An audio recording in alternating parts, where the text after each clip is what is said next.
Welcome back for another OG show live. Mr. Randall, how you doing? What's up, everybody? Welcome back to The Reel Down. Welcome back to another episode of Bass Fishing for Noobs. Hi, boys and girls. Welcome to once again the Bass Kayak Advance. Brother, this is the final cast. Another segment of Chasing the Tide, your saltwater connection on the Paddle Fin. Welcome back, everyone. Another episode of Feather and Fur. Your host, Brad. Welcome back to the Mindset Podcast. I'm your host, Crystal. Hey, welcome back to Off the Water. Happy Susie Q here with Adventures of Outdoor Woman podcast. Hey guys, welcome to the Rusty Hook Kayak Fishing Podcast. We're brought to you by Pelican, built tough for all situations. Go to pelican.com. Eastport Marina on the beautiful shores of Dale Hollow Lake. For all your lodging, kayaking, go to eastport.info. Yak Gadget for all your fine kayak fishing accessory needs. Go to yakgadget.com.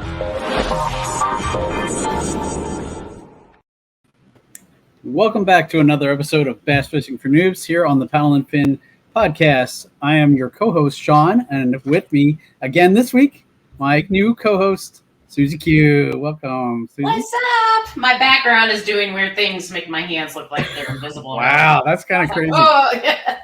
That surgery was really effective. Thought I'd try a little something different with backgrounds and whatnot. No. I'm waiting to get mine a little spruced up. Brian told me he's got a little something cooking for me, so I'm waiting patiently to see how that works out. But very nice. Yeah. Got to spice things up here a little bit. Get rid of this plain grain insulation in my basement. Right. I mean, yeah, I've just got, window blinds behind me. So I was like, well, we could look at that or we could look at space. There you go. That's pretty awesome, man. Heck yeah. And wanted to give you a congrats. You passed that crazy hard test that you had to take last week. I did. That was kind of a crazy story, but I am now Security Plus certified. Woo-hoo! So won't have to do that for another 3 years at least. So nice. That was high pressure, but it's such a weight lifted to finally have that done with. So that was probably a month worth of studying at least. Yeah, after that, I'd just be like, all right, I'm out. Yep. And crazy story with the test. I was a computer-based test, and it died on me with 15 questions left. Oh, and I thought I was going to have to retake the whole thing, and I was so stressed out about it. And then I found out 2 days later that I had luckily got enough questions right when it crashed that I passed. I didn't think you could miss more than 15 questions, so I thought for sure I failed, but I must have either got all the ones I did take, the hour and a half of questions I did answer pretty much perfect, but it's done with, it's over, I got it, so. Heck yeah, man.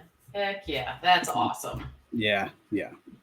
So, and you have a little bit of your road to recovery kind of started, so. I do. I got my carpal tunnel release done almost a week ago. It'll be a week tomorrow. So, it's just like a little incision in the hand, outpatient 15-minute procedure. And I already notice effects. I don't have any numbness, tingling, or my hand doesn't fall asleep at night anymore. So I'm just like, I wish I would have known this sooner. I would have gotten it done at the beginning of the year instead of, later on. But it is what it is. But, actually, I think by the time this episode airs, I will be getting my shoulder surgery. So, fingers crossed that everything goes good with that, and it's a quick recovery. Heck yeah, we'll be keeping you guys in our thoughts and prayers for sure. That's we'll see how it goes, but wishing you luck on that for sure. Thank you. All right, well, Susie was awesome enough to find us a guest for this week, and I'll let her introduce him because she's known him a little bit longer than I have. But I think I am friends with him on Facebook, so I must have reached out to him at some point. But that's right. Coming to you guys today, we've got Mr. Titus Dominguez, also known as L. Dominguez. What's up? What's up, Titus? What's going on, guys? Happy to be here on the podcast. Thanks for having me on. Susie reached out, was like, "Hey, could you do a little guest spot?" I said, "Yeah, sure." That's right. And of course, Awesome. Always I appreciate it. always happy to talk fishing. So That's usually how we pull people in. Hey, you get to talk fishing for as long as you want. Yeah. Oh yeah, I'll be there. Sure. So yeah, if you want to give everybody a little bit of an intro about yourself, where you're from, how you got into kayak fishing, that whole spiel. Oh, the old Titus 101. Yeah. All right. Yeah. So Titus Dominguez from Carroll Stream, Illinois, right near like the Fox River, Bussy Woods. Anybody in that kind of general area? Those are my spots. DuPage River. Been kayak fishing. I don't know the exact number now. I want to say 8 years at least, something like that. I think cause it kind of correlates. Like that, correlates when I bought this house. Speaking of background, kind of plain background, I finally had the space for a kayak, so I remember I immediately went out and bought a Menards, Viper 110 or whatever that was, for $150, and then it just spiraled out of control from there. I've been fishing tournaments started pretty quickly fishing tournaments with that first or second year out of the kayak, getting hooked up with all the guys that eventually became KBL. That's the local tournament series out here. I've been fishing with or part of the Rocktown Adventures kayak fishing team. That's a local kayak shop out here in Rockford, Illinois. Shout out to them. Been helping out with some of their shows and some of their local events when they have them. Things took a little bit of hit during the pandemic and everything. We didn't have a lot of meetups, but still been active on their Facebook page with them and stuff. But yeah, just been fishing. I usually tend to be a lean river guy, but I do love my lakes and ponds. So that's kind of the basic story, man. It's been nice. A few years. So that's for sure. What are you fishing out of now? I don't know. I have a Jackson Coosa HD. Okay, nice. Yeah, I do like that. I actually I'm thinking of making a switch. So I think we'll see. I don't know if you guys have seen Bonafide is coming out with like a river kayak. I'm not sure I've seen that. Yeah, well, you might have missed it because they had one like little 10-second clip on their Instagram. My buddy sent it to me, and you don't even really see the boat. I have seen very little information about it, but I heard river. I'm interested. Okay, yeah. No, and then I actually paddled the Coosa HD before I got my Outback, so that was my first real kayak. I had a Tarpon 100 for a while, for the first year, and I traded it for the Coosa, and I love the Coosa actually. If it had pedals, it would be my dream kayak, I think. So you are speaking my language, sir. And in my opinion, the Hobie Outback and the Coosa HD are the two most perfect kayaks that have ever existed. But it really did, serve me pretty well everywhere I took it. Like it did. I live 15 minutes from the Susquehanna, so I spent a lot of time on the river as well. And it did awesome on the river, but it also wasn't horrible in the lakes. I mean, it did get blown around a little bit, but for the most part, it did everything I ever needed it to do. The only reason why I got rid of it, and I tried to talk my wife into letting me keep it as when I got the Outback, but the price tag on the Outback was a little more than we could bear. So we ended up trading in the Coosa. Unfortunately, I cried a little bit when that happened, but a single tear. Yeah, more than probably. It was rough. No, I'm with you. I mean, it's been a great kayak for me, a great platform. It's why I've had it so long. Because I had similar to you, like I had an Ocean, like a Tetra 10, a smaller kayak to start. It was my first kind of real kayak too, and then I got in the Coosa.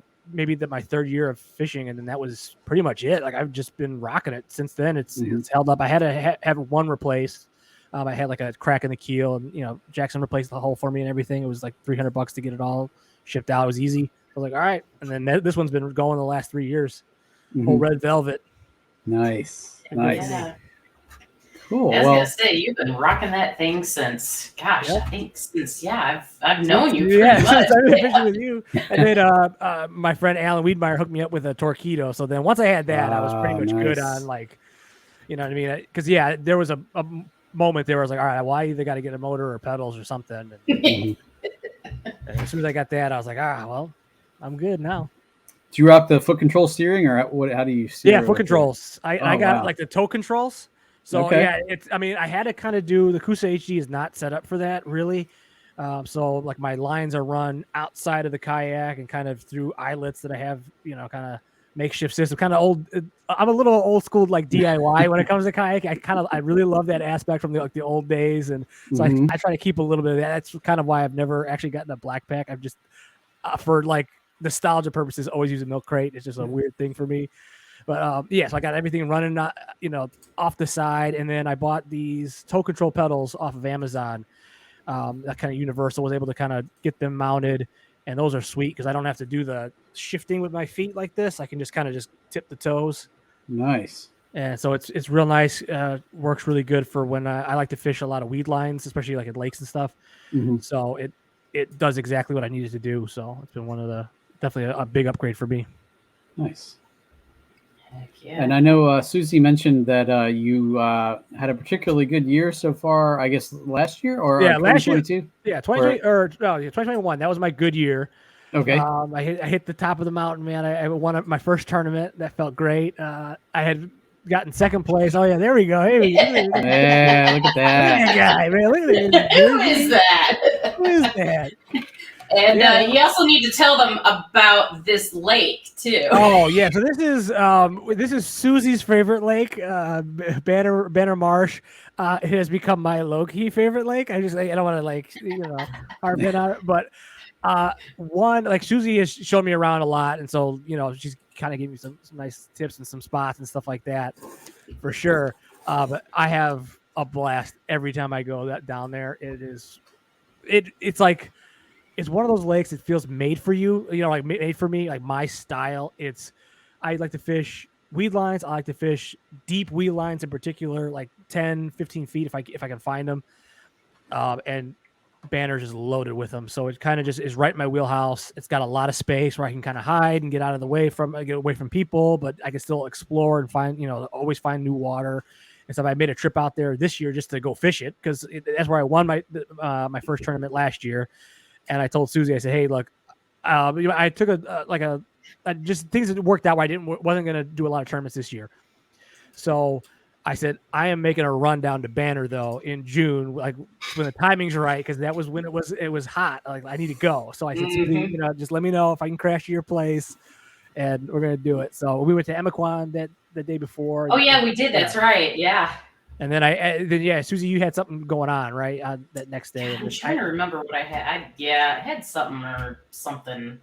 Yeah, but I ended up going to Banner Marsh solo, and I thought I was going to get kicked off by storms for a while. I was checking the radar. I was paddling back to the launch a couple of times, but it made it through. Or it didn't end up raining on me until I needed to leave, and just had another just awesome day out there killing it. And that day in particular that I won my first tournament, it just like, pieces just fell in the right spot. I was throwing a wacky rig, one of my favorite go-to lures and presentations.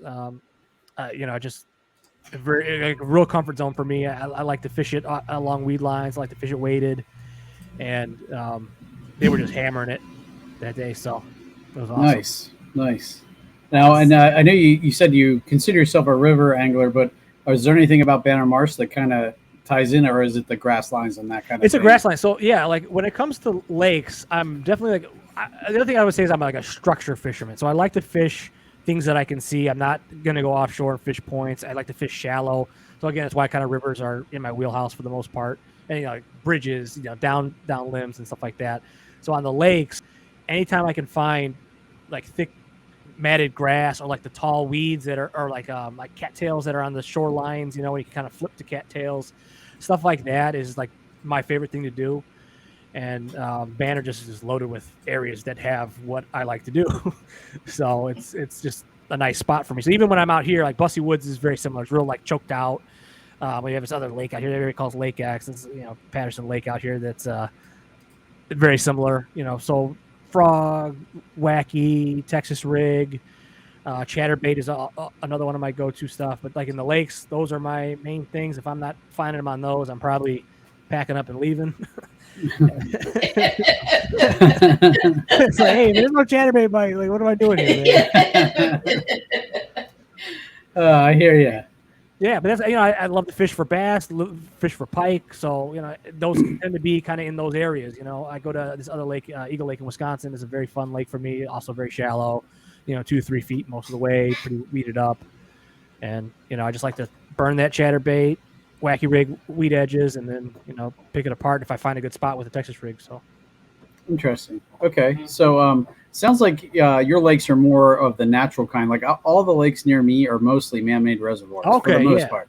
So a lot of them are, not a lot of grass. We have one lake near us that has some, but like I have to drive pretty far to find a frog bite. Like probably at least maybe an hour and a half. Maybe I know of one lake right off the top of my head that's maybe about an hour and a half north that I could get a frog bite going on, but for the most part, the lakes by me now, I've heard guys talk about like flipping a frog up underneath overhangs, stuff along the bank and stuff, and doing okay with them. But as far as like working a frog across a mat, that kind of thing, I don't really, I watch videos of it all the time. I'm like, oh, that looks amazing, but I just don't have that much of that near me.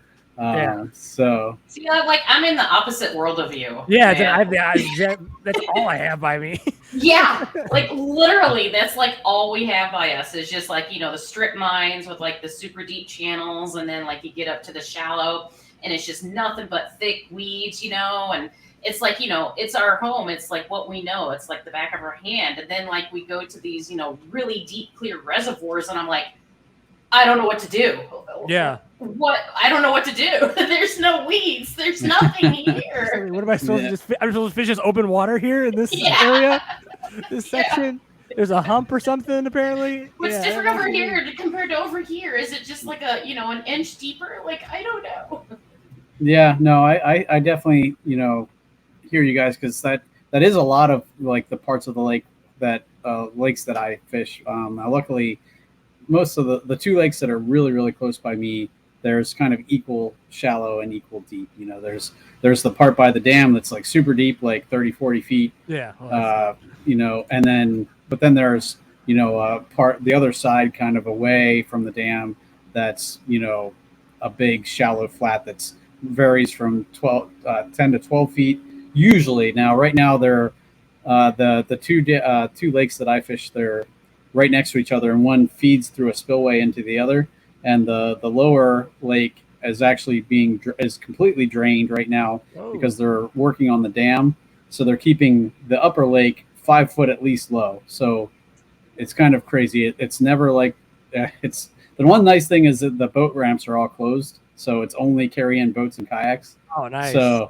So that if there's a silver lining to it being as low as it is, it's that at least I don't have to fight boats for fish, and they're not quite as pressured. But it is weird having everything low. Like I said, the parts that are normally 10 to 12 foot deep are now like 5 foot deep, and so there's definitely a good sizable chunk that is actually dry now. So it's kind of weird. The first time I saw it after they lowered it, I was like, holy crap! I didn't think they were lowering it that much.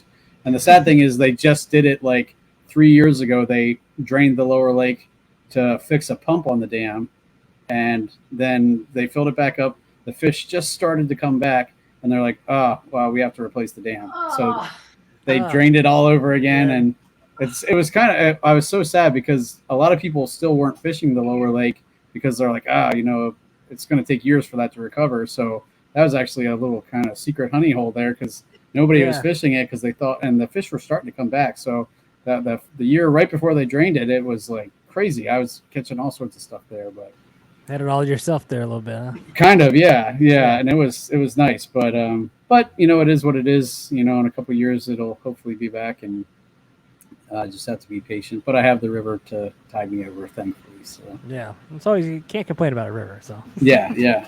So that tournament that your big win was on a lake. Do you have in the KBL? Do you guys fish rivers too? Do you have some? Or is it mostly lakes? It's mostly lakes. Sometimes there's like river systems included. I did pretty good. I don't think it was that last year. I think it might have actually been the year before. Susie, I'm trying to remember when it was the Wisconsin River. It was like Green Lake technically, right? Oh yes, yeah. The gosh, what was that? Was that Green? I think it's Green Lake. Green Lake sounds right, or maybe it's Wisconsin Lake. Yeah, it might have been Wisconsin It Lake. might have been Wisconsin Lake. Yeah. So, but it was one of those lakes, and like this is me and Susie would fish a lot too because we split hotels or something like that, and we share kind of information and stuff like that. So we went to that lake, and I was like the first, like, let's go hit the river, and that because it was this big lake. It was very similar where like it wasn't going to be our style, and that was definitely one thing that I found like helped me kind of start to see more progress in actual tournament fishing, was doing something that I was just really comfortable with. So whether it was finding the shallow water, the weeded up areas of a lake if that was available, or kind of tucking into the river. So that one was on the Wisconsin River.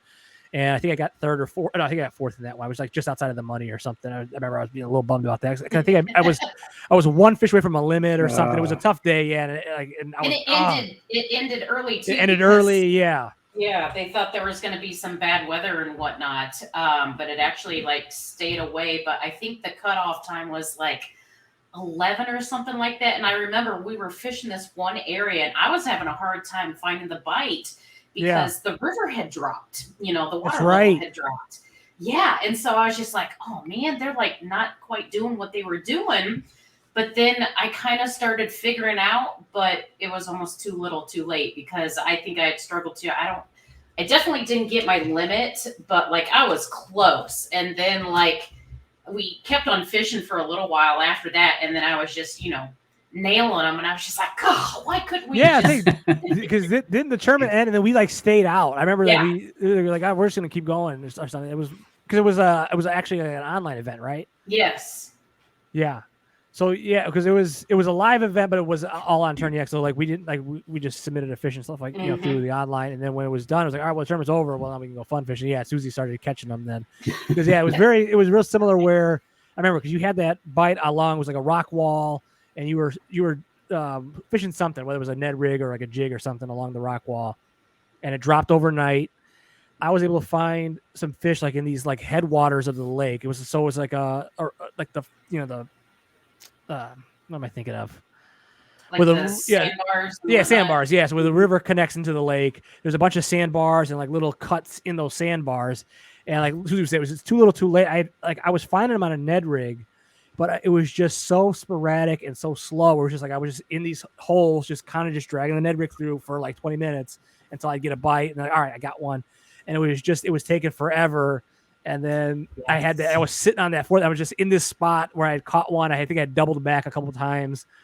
And I was just like, come on, man, just get one more. And it never, worked out in that one. But yeah, it was, there's weird stuff like that happens in tournaments. It's tough when you have to rely on a Ned rig bite, because that isn't a fast way to cover so water. Slow.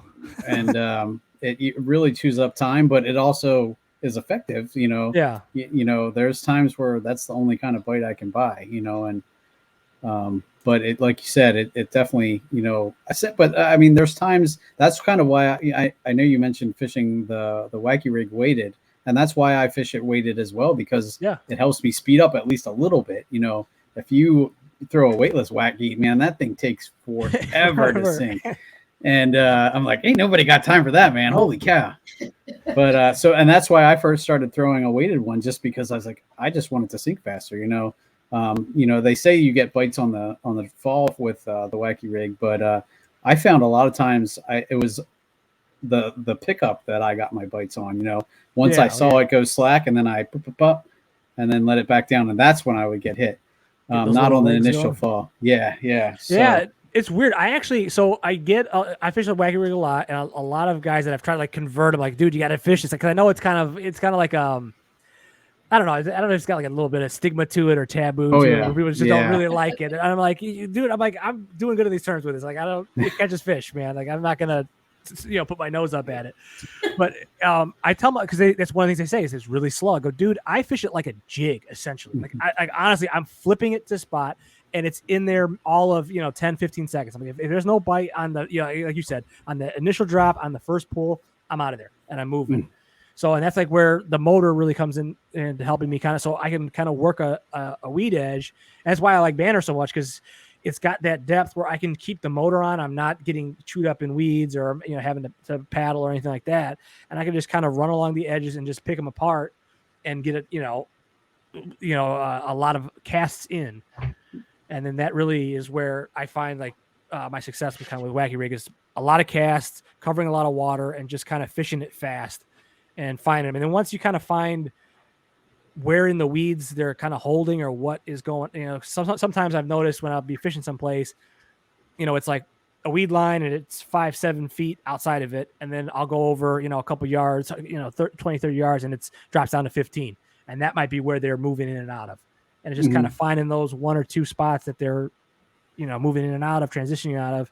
And then, all right, now let's repeat that everywhere else. And then when you find that pattern and you can just then sit in the high traffic areas where they're moving between and kind of pick them off as they're transitioning, that's definitely a good tactic, so for sure. Yeah, and I kind of like it because then I can kind of come back. So like I can go fish a spot, and if maybe catch 2 or 3 fish out of there, and then I go, all right, I'll leave that spot for a minute, go fish, come back in an hour, and all right, hey, it's reloaded a little bit, and then it's kind of nice. It's like, all right, cool. Now, do you fish a wacky rig on a spinning rod, or do you throw it on a casting rod? Baitcaster. Yeah, you do. Okay.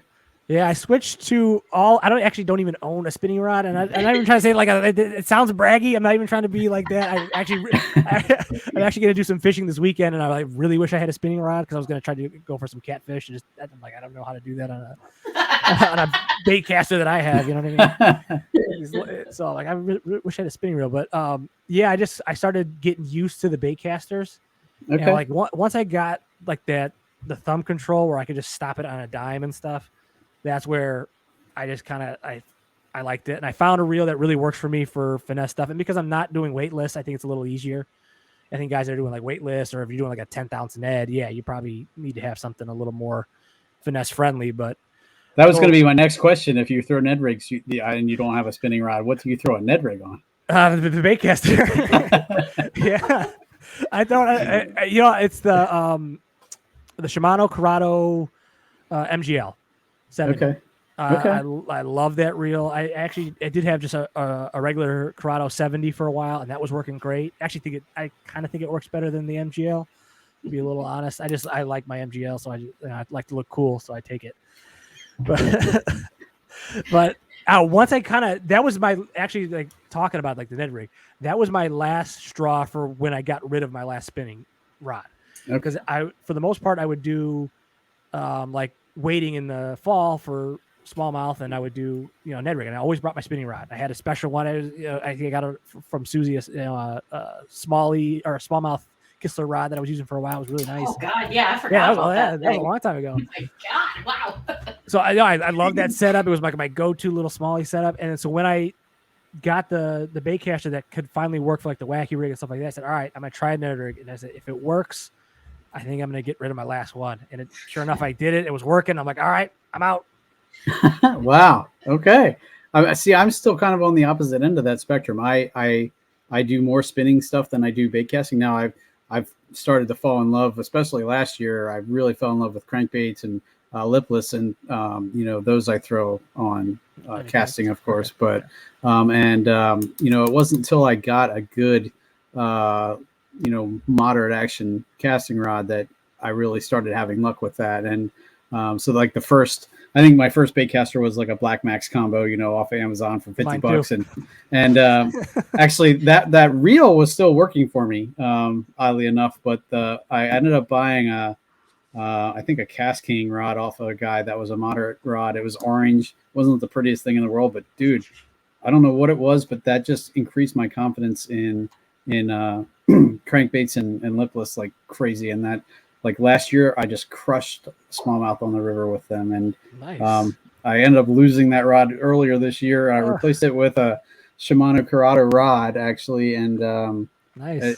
It's working okay, but it's just I almost miss it. I keep going to that spot in the river where I lost it and just hoping that it's going to just be. You'll see it turn up. Yeah. Come on, man. I should have probably just got the same rod again I just loved it so much. But I went to the tackle shop and I was like, hey, this is what I had. What do you have that's comparable? And, they talked me into the Corrado, and it works good. I mean, it's just. Is there just maybe like a difference in the action or something, or like a power that's a little off? I don't know what it is. It's just slightly different, and maybe it's just like mental. Like I don't have that same confidence in it yet, but I just haven't. I don't feel like I've been as productive with it as much this year. But I also got a St. Croix Mojo glass rod that I've been using because I really thought I was like, well, that's going to be a cool crankbait rod, but it's more stiff. It's a medium moderate like my other one was, but it's almost like it feels like a heavy almost to me. Like it just doesn't have as much bend to it. So I've been using that for crankbaits and still moving baits, but just ones that I don't necessarily need as much bend in the rod for. So glass ones. I tried a couple glass rods. I didn't like them. You know, I kind of got why people liked them. When I would throw a crankbait like a square bill on the river, I would love how it would bounce off of rocks and just kind of deflect. That was really nice. But for some reason, it just didn't stick with me. Like the glass, just I don't know. It was maybe a little less sensitive or something for me personally, and I ended up going back to just regular graphite rods or carbon rods, and that's where I've been. Cool, but I know what you mean when you find that right combo and it pairs up nicely. Yeah, you're like, all right, this is what I'm using. Yep. And so, as far as most of your rods, are you brand specific, or are you kind of across the board, or? Yeah, I recently kind of got brand specific. I'm a big Shimano guy, so when you said Corrado, that was like yes.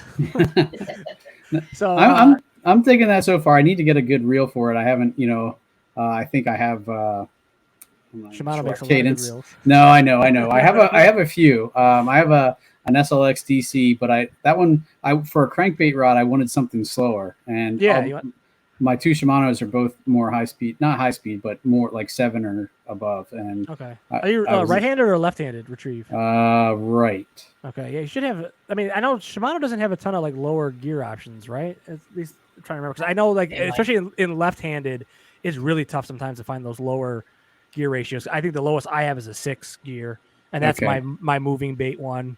Everything else is 7s, but even that, like for crankbaits, it's kind of fast, but. Yeah, and I don't know what my Black Max was, but for whatever it was just right. Like I didn't feel like I felt like I could go at a normal pace and not have to consciously think, oh, slow down. So yeah. Yeah, no, I recently kind of got into all Shimano rods. I was I follow those. Now I'm blanking on their names. Tactical Bassin. That's who it is. Oh yeah. Yeah. So I was following them, Susie. Me and we're familiar with them. Yes. So I was watching all their videos, and they would rave about the X Brides, the Shimano X Brides. So I had a Mega Bass Levante rod that I really loved. Snapped on a cast, and I was really mad, and I just rage bought a X Bride when I got home. I was like, you know what? That's it. I'm done. I'm buying this rod. I was so mad about it. And then I got the X Bride and I just fell in love with it. And I'm like, oh, this is great. And then just kind of been slowly getting, as I would update a new rod, I just would go, all right, what's the Shimano one I wanted? And then I ended up having now my full lineup is all Shimano. And then I do have a couple of Phoenix rods that I had previously, really liked them and just didn't want to give them up. So I have them as kind of like backup rods, secondary rods, if I want to do multiple rods of the same technique, because I kind of replaced them with the Shimanos. But yeah, for the most part, my reels are Shimano. I do love Daiwa though a lot. So okay, I actually recommend Daiwa more than I do Shimano, which is funny. But okay, for reels, you mean? Yeah, for reals, because like a lot of people. For reals. Yeah, for real. I have a lot of friends that that are like kind of getting into it and really don't want to spend a ton of money. And it's like for me, like there's just the Tatula line is just perfect. Like it's just like, all right, if you're looking to spend $100 or $150, just get that. It's a great reel. Like I would use that reel. I'm not even gonna be a snob about it. So no, I know like. Susie does a great Matt Allen impression, by the way. She has that intro down pretty good. Hey guys, Matt Allen here. Welcome back to Tactical Bassin. But it seems like on their when they're doing cranking, they're using like long rods to me, like the 7.6, the really long rods. And do you usually do that off a kayak, or you? No. So for me, like my kayak, I actually feel like I have a very good rod setup for a kayak. Is one of the things I'm very confident in as far as fishing. I feel like I've dialed it in. I've spent enough time kind of trying different stuff out and different things. For me, the name of the game is versatility. Almost everything can kind of do everything else. Like there's I do have rods where I'm like, all right, that's what I normally tie my chatterbait on. It's what I normally tie my crankbait on. This is what I normally tie a Texas rig on. But like in a pinch, most of those rods can do everything. So it's a lot of medium powers, a lot of medium heavy, a lot of fast actions, a lot of moderate fast I think is my slowest rod. And then lengths are all between like 6'11 and 7'2. Those are kind of like, that's my window. I have one rod that's shorter if I want to do, like close quarter stuff. I'm pitching close. I want to have that there. And then my 7'2s are more when I got space and I can kind of, want to get a farther cast. Yeah. Right. Yeah. And then do you run most of the same line on those, or do you vary that up? Yeah, for the most part, it's all fluorocarbon, and it's all right around 15 to 12 pound test. I've actually this year I realized that I can't run 10-pound test. I've been broken off too many times where I've lost a couple of really nice smallmouth, and I don't know if it was the knot or something. I don't know. I just lost them, and I was so mad about it. But for the most part, 12 to 15 pound test on everything. And then I do have one setup that is a braid setup for frogging and punching and heavy stuff. And that's kind of like, if I need it, I have it. Gotcha. For the most part, though, everything else is fluoro. And were you always straight fluoro, or did you try braided fluoro leader, or Yeah, I was using braid. I used braid for the longest time until I kind of got into fluoro. And then once I kind of got used to it, and it was the same thing. Like once I got used to it, I like to have it consistent. The only thing I really can't use it for is frogging. So right. And I mean, not having to tie leader knots sounds amazing to me. Yeah. Yeah. Well, that was the other thing, because I think that's what it was. I was using the Tatulas for so long. They got that T-wing thing, but it opens up, and I kept getting the knots jammed in them. And I think that was it was that, and then kind of I was getting comfortable with not having it backlash on me so much, because it's a little fussy. Especially on when it gets to the bottom of the barrel and stuff and the spool, and it's all wound up. But once I kind of got that dialed in, I got reels that were a little more easier to cast and stuff, and easier to tune. Then the fluoro became a little easier to use, and then I was like, all right, I'm just going to use it all.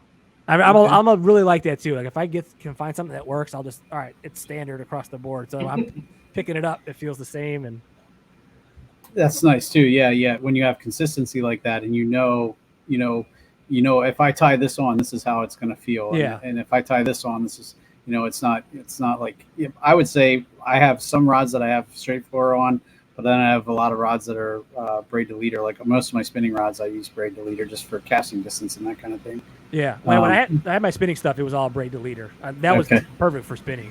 Yeah. And, but they definitely don't feel the same. Like, it's almost like if I'm casting or throwing my spinning rod all day for something and my arm starts getting tired, I'm like, I'm just going to throw a crankbait for a while just to get a different action and to work some different muscles, because after a while of like a half day of casting either one, my arms get tired of doing that motion over again, and then it's a nice change of pace to change it up a little bit. Yeah, definitely. I know. I'll be like if I'm throwing a crankbait, or like chatterbait's usually the one, especially if I'm ripping it through grass or something.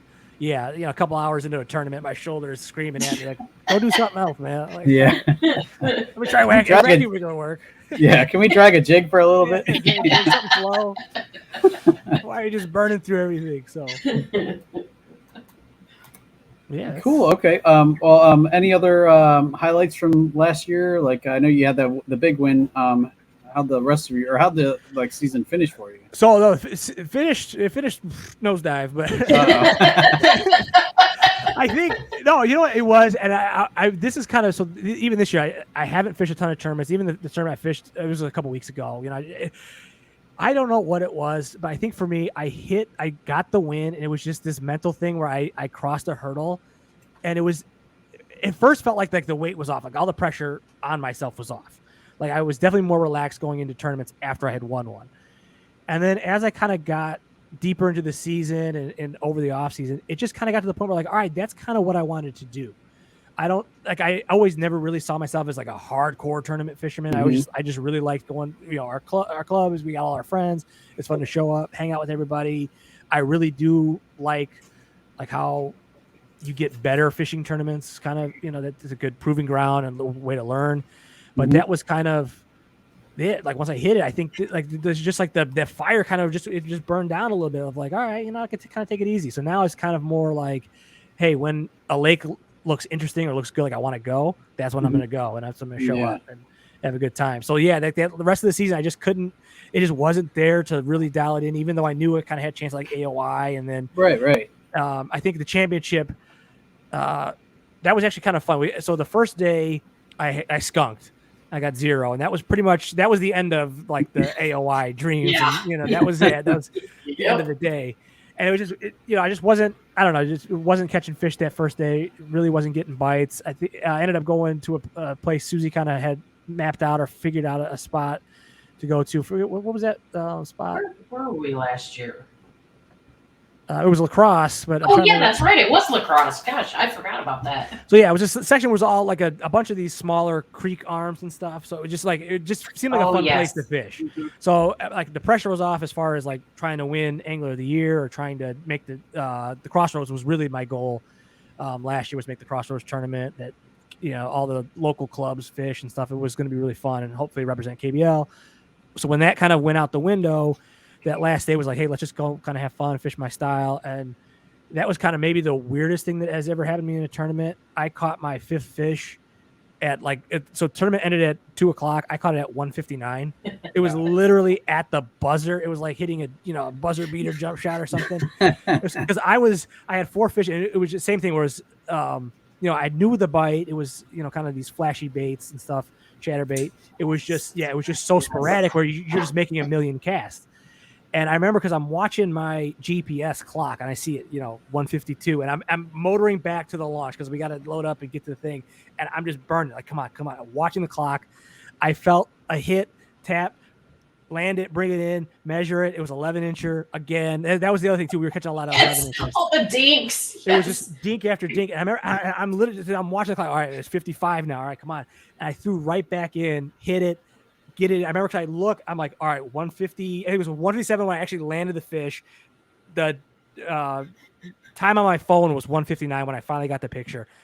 Under the wire, I'm like, all right, I got 5 fish. It felt like redemption for the end of the day.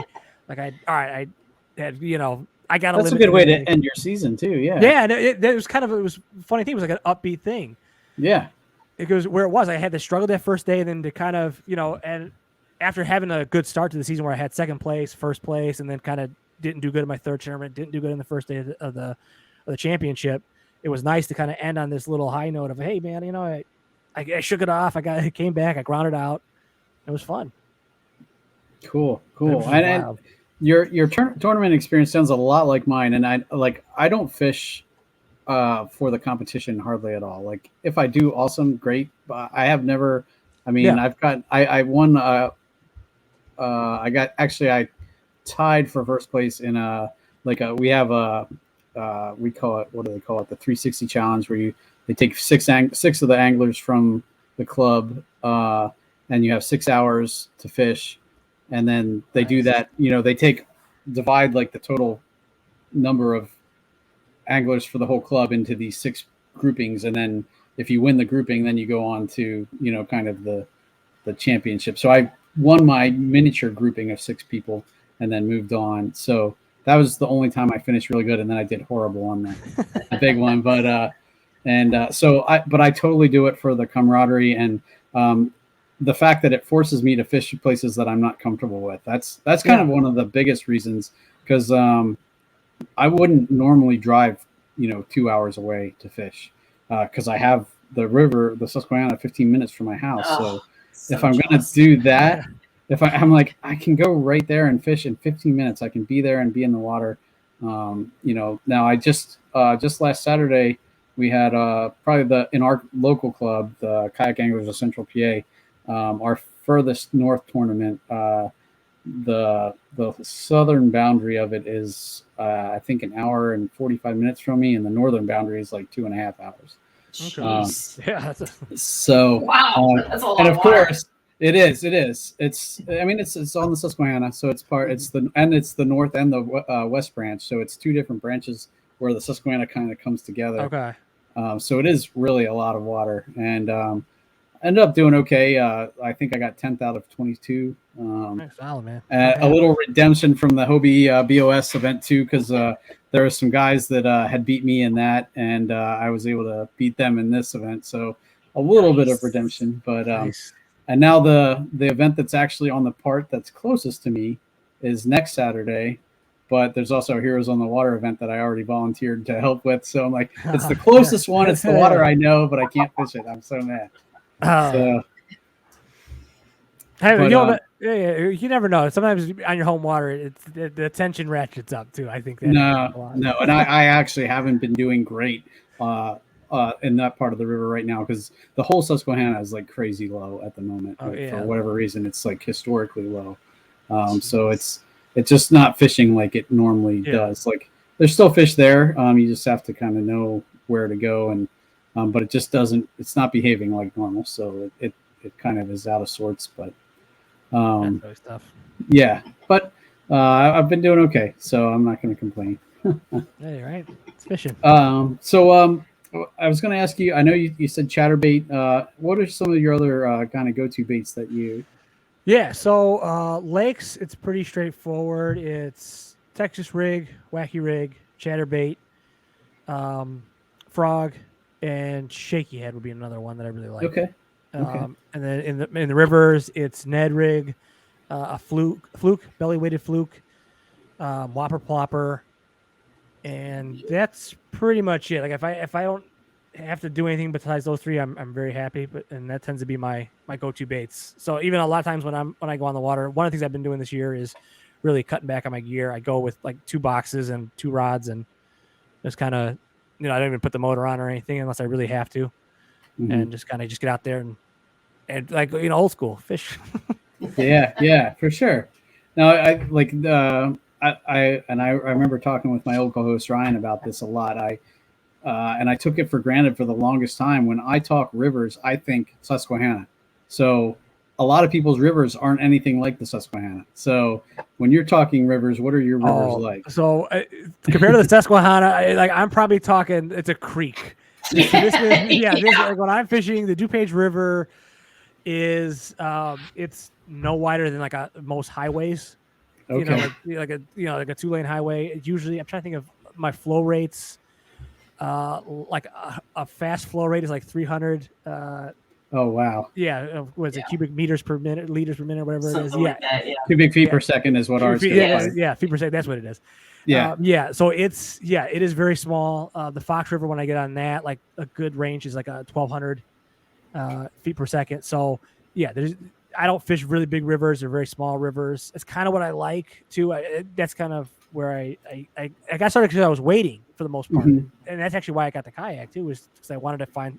I'm not a big guy. I'm really kind of short, so I get my chest deep. I'm like I can't go any farther.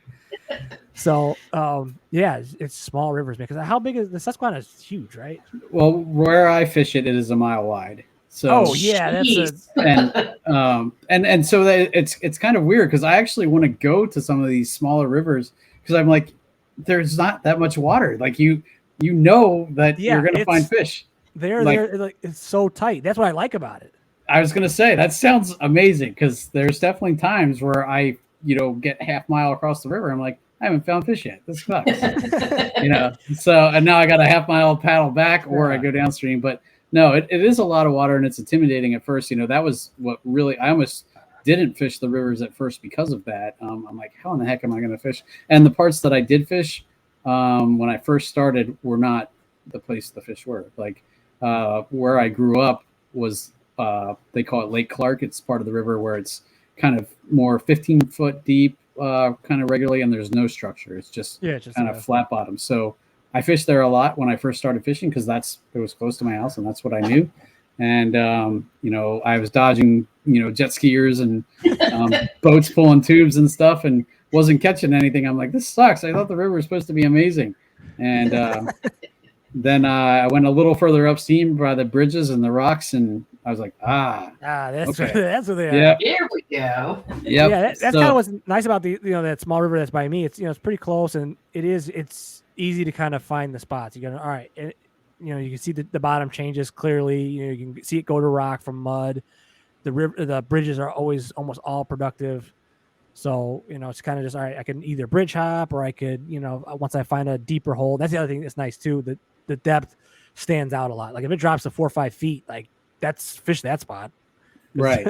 Most of it's knee deep, you know, a lot of times. So Yeah, so if you can find that one little spot, or you know, depending on the size, and a lot of times you can even tell just by the water flow where those kind of spots are, you know, and that's, you know, one thing that fishing the Susquehanna has taught me is how to read water a little better, and you know, you can really tell, oh, you know, I can see how that eddy is working. Now I know that there's something causing that eddy to be there, so I'm going to go up and fish that just to see what's there. There's got to be some kind of structure that's causing that water flow to be different there. yeah, it's definitely one thing I wish I would kind of challenge myself and get on bigger water a little bit more, is just to kind of learn some more of that reading of the water, because it, you know, it is fairly easy on some of these smaller rivers to kind of see what's going on. So it would be nice to kind of, all right, hey, out in the middle of the river here, there's something that might be productive, and I could find some fish, a little kind of, you know, hidden from where people are at, maybe. So yeah, cool. Yeah, man. Susie, do you have anything you wanted to ask him about? I'm trying to think of any other questions. I know one of the shows I'd like to do a whole show dedicated strictly to fluke fishing, because I know it's a pretty versatile bait. You can do a lot of different things with it. You talked about belly weighting it. I was really playing around with it, kind of weightless because there's parts of the river where I fish where it's a lot of grass, and it's really obnoxious grass to it. Like, it's super fragile. So, you know, even though they say, oh, run a crankbait through grass, crankbait still gets fouled up in this grass because it just breaks off so easily. Yeah. And so one of the things that I started throwing after talking to Josh Shrenko, and I think he's I have a feeler out for him to try and get him on here to talk about that, because I know that's one of his favorite baits. And but yeah, so that I've been playing around with the weightless fluke in that grass and doing pretty well with that. Again, it's not super easy to cover a ton of water with that, but yeah. So, because he's the Smalley Talk host, right? Yeah. Correct. Yep. Yeah. No, that's where I kind of got the fluke too from him. So, because he was saying he nose hooked it. At least that's what I remember hearing from him. You know, hey, I'll let you guys have him on and explain. So, but yeah, I thought the same thing. Like, weightless is kind of slow. So I belly weighted, and it's kind of jerkbait's, I guess, the best comp to it, but that's kind of, it's like jerkbait. It's like a combination of jerkbait and swim jig is essentially what I'm doing. Okay. So what I usually do is I'll especially if I find like a deeper hole or structure that I want to fish, right? What I'll do is I'll park downstream of it, anchor, and then I'm firing that fluke up, and I'm just twitching it back. And that's kind of my thing. And with that belly weight, it makes it sink really fast. So then, you know, but it's a really fast presentation. It's a lot like throwing a swim jig, ripping the swim jig through grass. And I'm just twitching it and letting it flop, die, and it does a lot of these dramatic rolls and stuff. And I find that the fish they hit it aggressively when they're on it. They're just you know, right? Yeah, they smash it. Yeah. I like they don't miss it all that much. You know, I'm good hookup rates. That's kind of another reason why I throw the things I throw. You know, I don't lose fish. So yeah, but that's it. It's just fast burning it. I think I was throwing that up at that lake in the Wisconsin River, Susie. Yes. We were catching. I caught like an 18 on it, and that's right. Yeah, in that deeper pocket. I remember that too. It just smashed it. It's so like it's one of my favorite things to throw. So yeah, man, you could definitely do a whole thing on fluke fishing. That's one of my ideas. So guys, stay tuned for that. I'm hoping to get Josh. If I can, I'll find somebody else can do it. I know. Do you guys ever watch YouTube? Tyler's Real Fishing. That I don't think I've seen. He's a boat guy, but he does a lot of in-depth technique stuff, and but he does. I like him because he does a lot of technique stuff. That's good. Yeah. He did a show on 6 different ways you can fish a fluke, and you know, belly weighted was one, and you know, I've reached out to him before too. I just haven't heard back, but you know, those boat guys, dang boat guys. And like, I'm not even anti-boat. I see the boat, I'm like, oh well, that's not going to be. I'm sitting down most of the time, so I don't think to watch them. But yeah, if they do technique stuff, kind of good information on it that you can then translate to the kayak. Yeah, for sure. So, well, we're getting on near an hour here. So, Titus, I wanted to give you a chance to shout out, let folks know where they can find you on social media, or any place else they can look for you or content from you. And then also give you a chance to shout out your sponsors as well.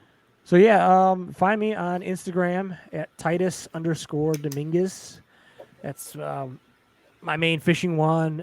You'll see all my little posts there. I do occasionally post on TikTok my fishing videos. So if you want to, Titus Dominguez there too. Honestly, search Titus Dominguez on any platform. I'm probably the only one coming up. So it's a very specific name.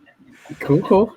How's your TikTok stuff, dude? I know sometimes that stuff can blow up pretty crazy. Yeah, I haven't had anything blow up yet, but Okay. I got some decent traffic. So but I'm not consistent with it. It's more I do a lot of different things. I've done food things, I've done some music things and stuff. So cool. I'm all over the place there. It's not all fishing content there, but I do have some fishing videos. I've been meaning, Susie, actually speaking, I've been meaning to get that salmon video up there on it. So I haven't had a way to edit it, but anyways. But Instagram is my main one. If you want to, follow me and I'll post what I'm doing. When I go out, a lot of it's just my, me holding a smallmouth. So, and then sponsor wise, it's Rocktown Adventures, man. I've been with them the last couple of years. Great if you're in the Rockford area, Chicagoland area, and you're looking for a boat. That's the place to go. A lot of information. They got a lot of good boats, options to try. They'll take you out. And they've been really nice to me and helping me out with all my tournament fishing and stuff like that. So been great. And then obviously I want to shout out the Kayak Bass League. That's my local fishing league. So if you're in that area, you're looking to fish tournaments, want to kind of make 30 quick friends, good way to do it. Come fish with us. We're a bunch of wackos, but come hang out. Have some. Sometimes that's the most entertaining part of it, Yeah. Oh, it's a hoot, man. I'll tell you that. Oh yeah. You got all variety. All varieties going on there in the KBL. So yeah, come fish KBL. I stand by it. I think it's the best club in Illinois. So come sharpen your skills at the very least. Kind of go up against some of the best of the best. So it's fun to learn for sure. Cool. And I think Rocktown actually is a Paddle and Fin sponsor too. Yeah, I believe so, right? Because Brian is on the team too. So yeah, a couple of you guys. The guy, I forget his name. I'm blanking on his name. The Feather and Fur guy. He does it. Brad Herboss. Brad. That's right. Yeah. So you guys got a lot of shows, man. The intro was pretty cool. Yeah, we're starting to pack them in there, man. So, and I think there's even more coming. Is the plan? Oh, wow, man. Mm-hmm. So cool. Yeah. All right, Titus. Well, again, thanks for coming on, man. I totally appreciate it coming on. You had lots of good information, and Susie, you want to give the closer a shot? You know what? I'm gonna go for it. So we'll see how I do with this. But yeah, thanks everybody for joining us. This has been another episode of Bass Fishing for Noobs, where we bring you the techniques, the tricks, and the tips to help you rip more lips. Yeah, crushed it. See you guys next time. All right, thanks, guys. See ya. Thanks for tuning in to another killer episode here on Paddle and Fin. Be sure to drop a 5-star rating, a thumbs up, or smash that subscribe button on any platform you're listening in on. Be sure to check us out on Waypoint TV, waypointtv.com. Make sure you sign up for the Fantasy Kayak Fishing League at paddleandfin.com/fantasy. You could support this show through Patreon, patreon.com/paddleandfin. Don't forget to check out the website, paddleandfin.com. Catch us on YouTube. If you got a question, comment, or want to see a future guest on the show, be sure to email us at paddleandfin@gmail.com. Shout out to our show supporters, Yak Gadget. You can check out all the fine kayak accessories at yakgadget.com. Pelican Professional. For all your cases, coolers, and lighting needs, go to pelican.com. Rocktown Adventures, your Midwest premier paddle sports destination. Go to rocktownadventures.com. Eastport Marina, the beautiful destination on Dale Hollow Lake. If you're looking for lodging, kayaks, kayak accessories, or anything fishing related on the beautiful Dale Hollow Lake, go to eastport.info. And Jigmasters Jigs. When in doubt, get the jig out. Go to jigmasters.com and fill your tackle boxes today.